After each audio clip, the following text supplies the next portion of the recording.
Hi friends, welcome back to the channel. TGPSC నుండి assistant executive civil engineer civil notification release అయింది. Civil engineering complete చేసిన వాళ్ళకి ఇది చాలా మంచి గవర్నమెంట్ జాబ్ ఆపర్చునిటీ. ఈ నోటిఫికేషన్లో టోటల్ 222 వ్యాకెన్సీస్ ఉన్నాయి. శాలరీ వచ్చేసి 54,220 నుండి 1,33,630 వరకు ఉంటుంది.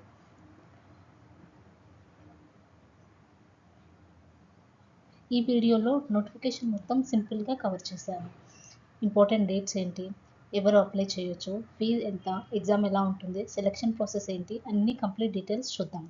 వీడియోని స్కిప్ చేయకుండా లాస్ట్ వరకు చూడండి, ఎందుకంటే కొన్ని ఇంపార్టెంట్ పాయింట్స్ నోటిఫికేషన్లో ఉన్నాయి.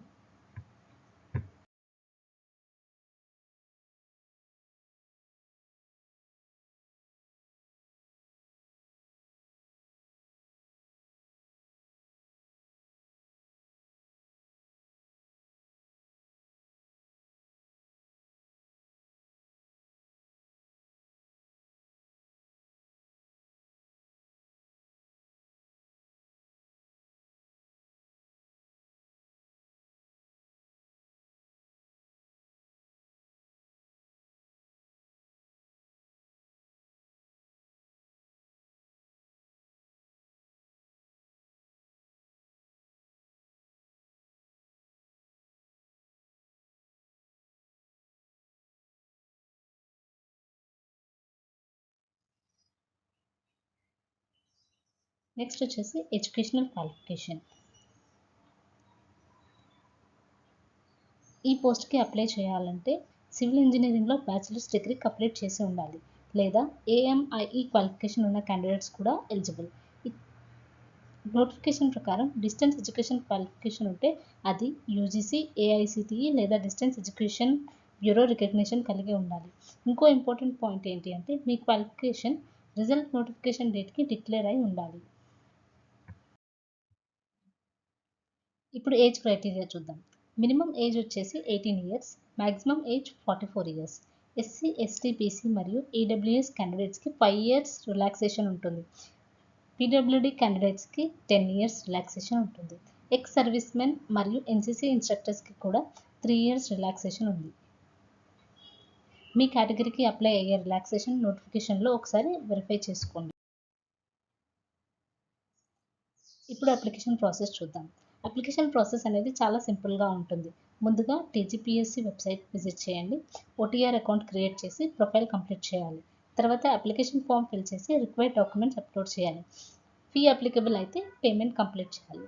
ఫీజు వచ్చేసి OC, BC అప్లికెంట్స్కి 1000 rupees, SC, ST, PWD అప్లికెంట్స్కి 500 and సపరేట్గా ఎగ్జామినేషన్ ఫీ ఉంటుంది 120 రూపీస్. అన్ఎంప్లాయిడ్ అప్లికెంట్స్ అయితే ఎగ్జామినేషన్ ఫీ ఏమీ ఉండదు, వాళ్ళు కట్టాల్సిన అవసరం లేదు. అండ్ గవర్నమెంట్, సెంట్రల్ కానీ ఇలాంటి వాళ్ళైనా సరే వాళ్ళందరూ కూడా ఎగ్జామినేషన్ ఫీ పే చేయాలి. ఎగ్జామినేషన్ ఫీ ఒకసారి పే చేస్తే మళ్ళీ రీఫండ్ అయ్యే అవకాశం ఉండదు. సో ఫీ పే చేసిన తర్వాత అప్లికేషన్ సబ్మిట్ చేయాలి. అప్లికేషన్ సబ్మిట్ చేసిన తర్వాత ఫైనల్ కాపీ డౌన్లోడ్ చేసి సేవ్ చేసుకోండి. ఫ్యూచర్లో వెరిఫికేషన్కి అవసరం పడవచ్చు. ఇప్పుడు మల్టీజోన్ కవరేజ్ గురించి చూద్దాం.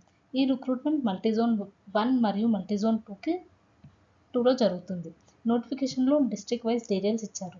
మీ డిస్ట్రిక్ట్ ఏ మల్టీజోన్ కిందికి వస్తుందో ఒకసారి వెరిఫై చేసుకోండి. వేకెన్సీస్ కూడా మల్టీజోన్ బేసిస్ మీద డిస్ట్రిబ్యూట్ చేశారు, కాబట్టి ఈ పాయింట్ని ఇగ్నోర్ చేయకండి, కరెక్ట్గా చూసి అప్లై చేయండి. ఎగ్జామ్ ప్యాటర్న్ వచ్చేసి ఎగ్జామ్ ఆబ్జెక్టివ్ టైప్లో ఉంటుంది. Paper 1 general studies and general abilities, paper 2 civil engineering subject.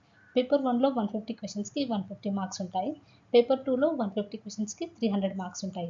టోటల్గా 300 క్వశ్చన్స్ మరియు 450 మార్క్స్ ఉంటాయి. ఎగ్జామ్ OMR మోడ్లో లేదా CBRT మోడ్లో కండక్ట్ చేయవచ్చు అని నోటిఫికేషన్లో మెన్షన్ చేశారు. కాబట్టి ప్రిపరేషన్ స్టార్ట్ చేసే ముందు సిలబస్ని కంప్లీట్గా అనాలిసిస్ చేసుకోండి. ఇప్పుడు సెలక్షన్ ప్రాసెస్ గురించి చూద్దాం. చాలా ఇంపార్టెంట్ పాయింట్ ఏంటి అంటే ఈ రిక్రూట్మెంట్లో ఇంటర్వ్యూ లేదు. సెలెక్షన్ రిటన్ ఎగ్జామినేషన్ పర్ఫార్మెన్స్ మీద ఆధారపడి ఉంటుంది. రిటన్ ఎగ్జామ్లో వచ్చిన మార్క్స్ ప్రకారం మెరిట్ లిస్ట్ ప్రిపేర్ చేస్తారు. ఫైనల్ సెలెక్షన్ మెరిట్ బేసిస్లో జరుగుతుంది. కాబట్టి ప్రిపరేషన్కి ఎక్కువ ఇంపార్టెన్స్ ఇవ్వాలి.